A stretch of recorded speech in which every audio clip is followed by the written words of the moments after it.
Hello friends, railway exams में आया हुआ ज्योमेट्री का एक और इंपॉर्टेंट क्वेश्चन। चलिए देखते हैं क्वेश्चन में क्या दिया है और कैसे आसानी से इस क्वेश्चन को सॉल्व कर सकते हैं। क्वेश्चन में हमें बोला है ओ एक त्रिभुज एबीसी का परिकेंद्र है और उसमें ओडी बीसी पर लंब है, तो कोण बीओडी का मान ज्ञात करना है। परिकेंद्र अर्थात सरकम सेंटर की बात किया यहां। तो सरकम सेंटर होता क्या है?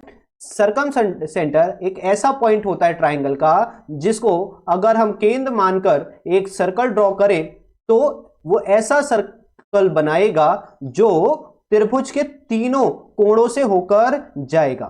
तो अगर हम मान लें कि ये एक सरकम सर्कल है, किसका? ट्राइंगल ए बी सी का। ट्राइंगल ए बी सी का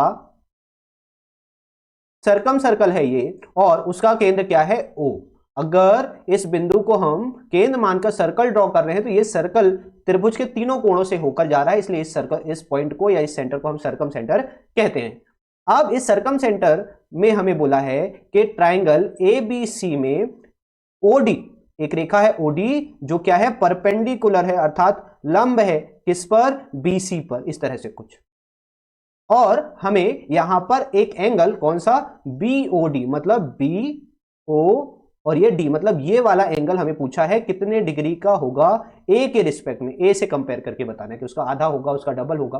तो इस क्वेश्चन को सॉल्व करने के लिए केवल एक थ्योरम आपको सर्कल से रिलेटेड पता होना चाहिए कि किसी भी सर्कल में कोई कॉर्ड है, जैसे जीवा, ये बीसी है, यहां पर बीसी क्या है? यहां पर एक कॉर्ड है। तो इस कॉर्ड अर्थात जीवा के द्वारा जो भी कोण बनाया जाता है वो परिधि पर बनाए गए एंगल का डबल होता है। ये जो बीसी है, कौन सा केंद्र पर कौन सा कोण बना रही है? ये वाला, ये बीओसी एंगल जो है वो एंगल ए का या इस वाले एंगल का डबल होगा। इसी को लिखते हैं हम, एंगल बीओसी क्या होगा? डबल होगा एंगल ए के। लेकिन अभी बीओसी नहीं पूछा हमें, क्या पूछा है?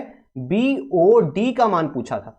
तो एक चीज और ध्यान रखनी है कि जो भी रेखा इस तरह से कॉर्ड पर परपेंडिकुलर होगी वो सेंटर पर जो भी कोण बन रहा है उसको समद्विभाजित करती है, मतलब बराबर दो भागों में बांटती है। मतलब जितना कोण ये होगा उतना ही कोण ये होगा। कब? जब ये रेखा क्या है? परपेंडिकुलर है बीसी पर, जो कि क्वेश्चन में दिया था। मतलब हम इसको अगर x माने, इस वाले एंगल को x माने, तो ये वाला एंगल भी कितना होगा? x होगा। और दोनों मिलाकर ये वाला एंगल बनाते हैं BOC। तो x और x कितना हो जाएगा? 2x इक्वल में क्या? 2 एंगल A। और 2 से 2 कैंसिल, x की वैल्यू क्या मिल रही है हमें? Angle A। और x है क्या? एंगल BOD ही है। एंगल कौन सा है? BOD। तो हमारा आंसर क्या हो जाएगा कि एंगल जो BOD है वो किसके बराबर होगा? एंगल A के। इसलिए हमारा राइट आंसर ऑप्शन C हो जाएगा इस क्वेश्चन के लिए। आई होप आप लोगों को समझ में आया होगा।